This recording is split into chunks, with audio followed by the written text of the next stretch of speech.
All right. Excuse us. Excuse me. Excuse us. This is hype as fuck. All right. Well, we're back.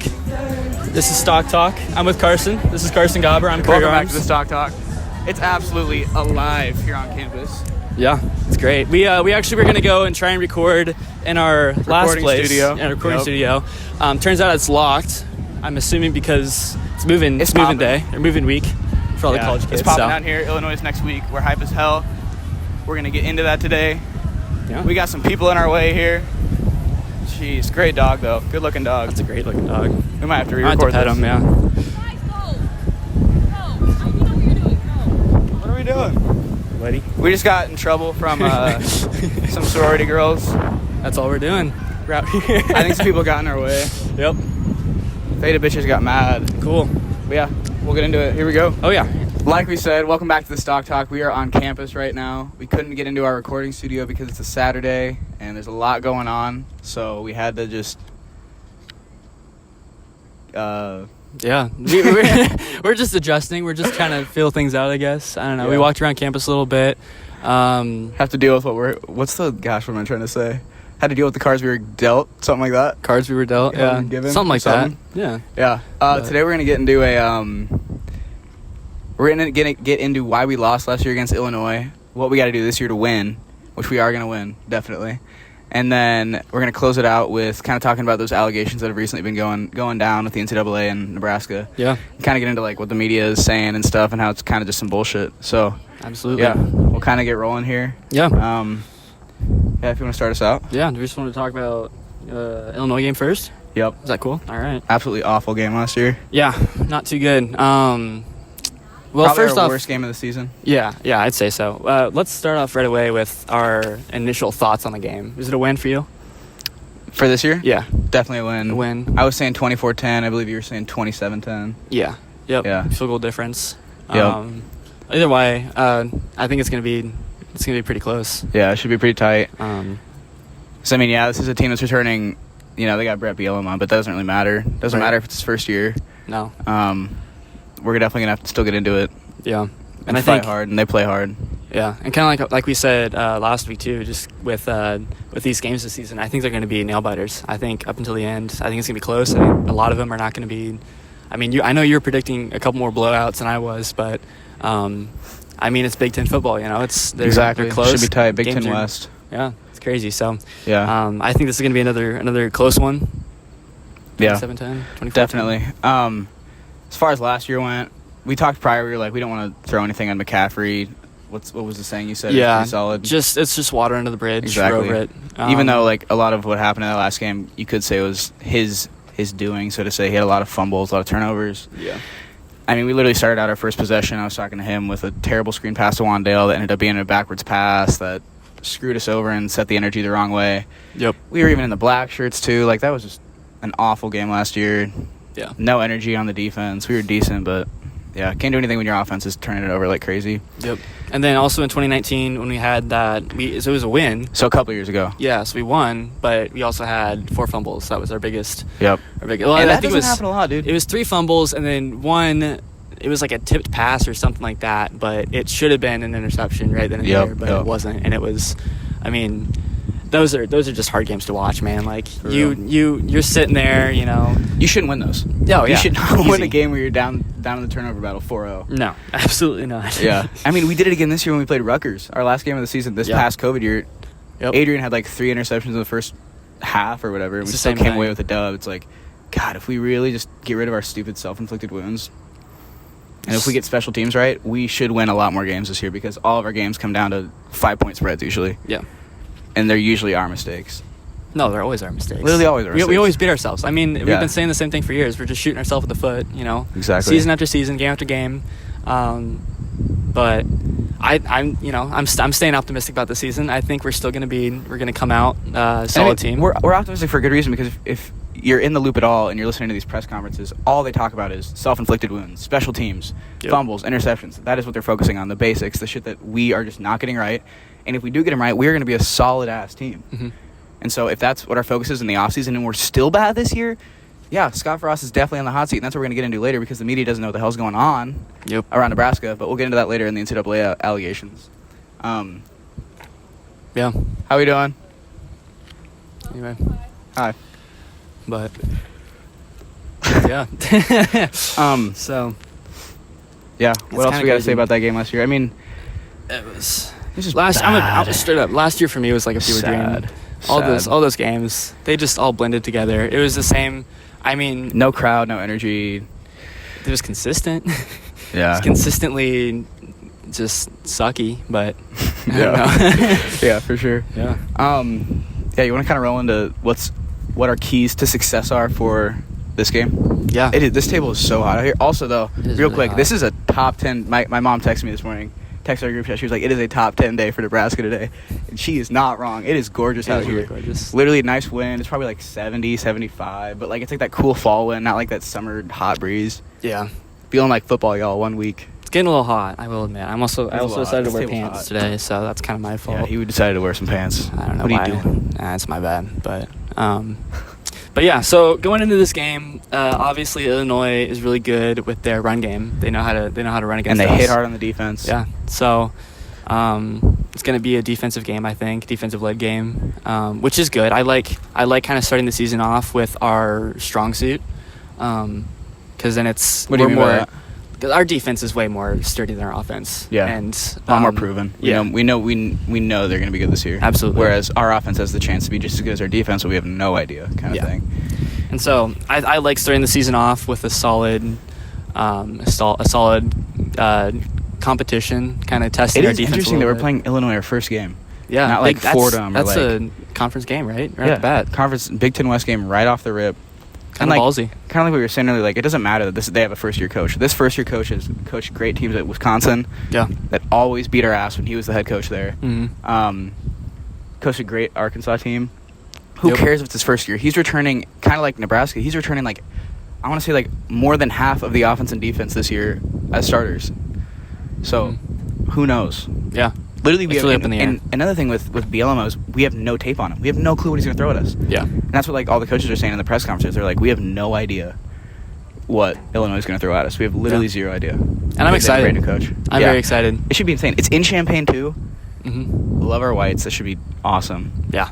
And it's another thing that's kind of scary about this game is that this is their first time back with crowds. Yeah. I don't think it's going to affect us because we're a pretty veteran team, especially on defense. But who knows? This year there's going to be I was listening to Josh Pate again, and he was saying we could see anywhere from like an 11-point swing on every single game this year, just because crowds are here this year. Especially for the younger teams, like some of these kids have never played in front of big crowds. Yeah. That shit gets under your skin. If you watch the College World Series or like if you watch like the regionals or anything in that, you will notice how the pitchers let the crowd get to them, and that's why the coaches have to go out there on the mound, calm them down. Like these are kids our age. Yeah. They let shit get to them. You know. Yeah. So I mean, when you have 40,000 people screaming at you and stuff like that, it's crazy. It's crazy. Yeah. Yeah. So Keys to success. I'm excited. What are you thinking? How are we gonna win this one? Oh boy. I think the opposite of what we've done the last 2 years. Right. Pretty much. Yeah. I mean, special teams have got to get their stuff together. I mean, that's probably a big fact. I feel like special teams is that little factor in every game where it needs to be perfect, and if it's not perfect, then you're just screwing yourself over game in and game out. Yep. So special teams have got to be there.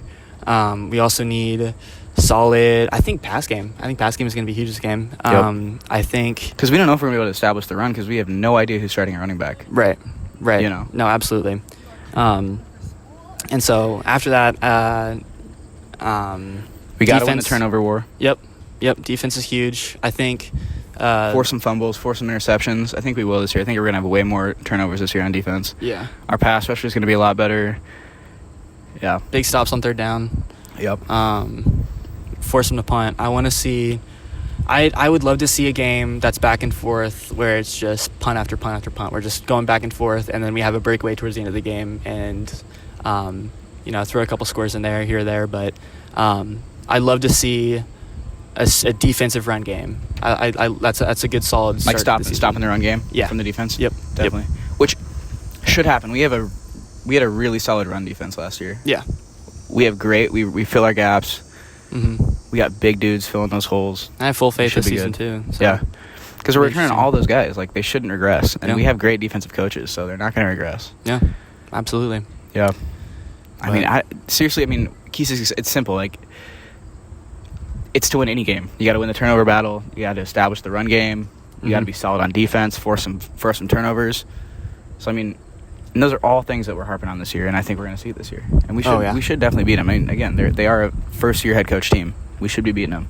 Absolutely. Again, we don't know exactly what we're going to get, but who knows? Yeah. You're absolutely right. All right. You want to transition a little bit to the NCAA allegations and investigations and freaking crazy. The drama that is here at UNL. You want me to kind of lay it out quick? Yeah. Why don't you go ahead and lay it out? Give kind of a So, about a week ago, there was a press conference that came out with Trev Alberts and Scott Frost, and Mr. Frost was about as awkward as I've ever seen him on a press conference. Did you see those pictures? Nervous. Oh my gosh, he was hilarious. Hands in pocket, like he knew he did something wrong. I don't know. He's like the kid, like after your mom like yells at you, and like you have to go, and she goes and apologizes to the other kid's mom or whatever, and he's just standing there like he knew, he internally knew. rotated like head down. Yeah. And I mean, a lot of people were like, "Oh, it's because he knows he's wrong," but a lot of people were like, "No, it's because he's got his head focused on the Illinois game and he's done with all this bullshit that's going on." Yeah. So basically, essentially, the NCAA has come out with allegations of using, having analysts coach ARC players when they're not supposed to, and during the pandemic, apparently we were holding off-campus workouts, and that was definitely not allowed, and. So right now, like, we're just in the situation where we don't really know a lot, but it's just super annoying because there's a lot worse things going on right now. Yeah. And I mean, everyone in the comments, like in these Twitter threads, are saying shit like, everyone does this shit. Why don't we go investigate Alabama? All their kids drive Dodge Challengers, and no one's looking at that, And then, like recently, there was a huge thing going on at Baylor where there's a lot of sexual assault and sexual whatever going on there, and the NCAA dropped all of those allegations, which is just kind of weird. Which is sad to see too, because those are way more. That's the real deal. That's what matters. Those are way more significant things that are happening, like in like under the NCAA's authority, And so the fact that I don't like the NCAA, I don't like them. They're going to be eradicated in the next 20 years. ESPN's going to own them or something. I would say so. It's all just a business. I've never liked those corporate companies and stuff like that. But I mean, it just kind of shows you again, like where their actual like motives are. I'd say. I don't know. They're just trying to come for Nebraska because we're a week out from our first game, and they're trying to throw us off. Yeah. I mean, I don't know why. I don't know why that is. Like, why they're coming for Nebraska. Mm-hmm. But like, yeah, it's just stupid. Like, why are we trying to distract our players? Like. Mm-hmm. Give it some time. I don't know. It's just kind of dumb. And that was another thing too, is that there was an article posted by the Lincoln Journal Star. Yep. Thank you. Where it was kind of more a like shining the light on maybe an inside man. Maybe a whistleblower, a snitch, or something like that inside of the program. Because we were talking about this, like it kind of has to be that way. Like there would have had to be someone on the inside that is. Because the thing about the whole analyst thing is they got video basically. Yeah. Of our analysts coaching our players, and apparently you're not supposed to do that. Mm-hmm. And so someone on the inside had to have gotten these tapes out, because it's not like the NCAA is just pulling up and knowing the face of every analyst and making sure they're like not watching. Like you get the tape from someone on the inside. Right. And like you said, like, we're pretty tight right now. And, the speculation right now is, Bill Moose got given a little bit of gold to say that, or whatever the case may be, or like Rutledge, that special teams coordinator that kind of left out of the blue, or like that guy that Frost was talking about the other day on the press conference that like left for business reasons. Like it's kind of fishy. Mm-hmm. And yeah, it has to be someone on the inside. Yeah, I would agree. It's weird, because there was another thing too where this kind of something happened with Bo Pelini back in, I think it was 2013, where it was after a win. Bo Pelini said something a while back about the fans or about the media or something. I don't know. He messed up in some way. Kind of behind the scenes. Very low key. I mean, it didn't need to be a big deal or nothing like that. But it was kind of when we got some momentum. I think we had just upset Ohio State, and it was a big win, and we were kind of on cloud nine and everything. And then these I don't know if they were videos or what, but something got released where Bo Pelini said something about the fans or about the media. that did not shine good light on it or on us as fans or anything like that. What are you doing? And it was very. We got a weirdo over here, dude. There's like this weird sculpture with like walls, and he's like trying to make it echo, and it's not working.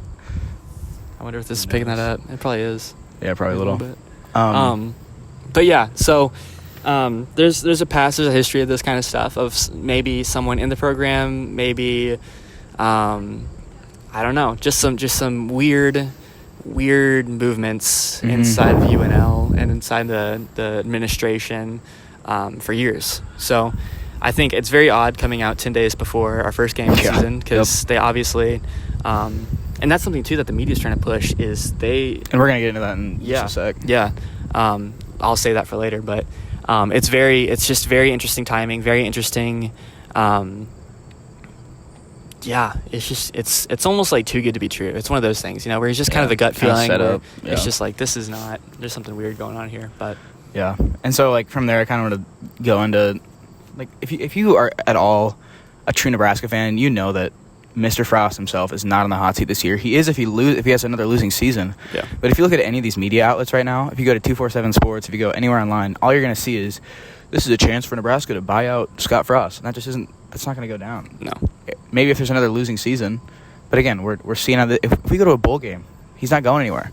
If we go 500, 6-6, he's not going anywhere.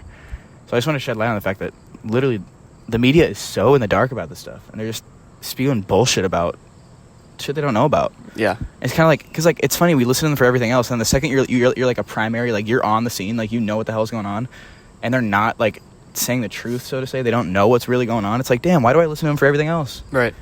Right. And that goes for media and anything. That's just the world we're living in right now. It's like, God, people are just saying shit, whatever the hell they want to say. They don't know what's going on. Yeah, well, I mean, it's the way media is.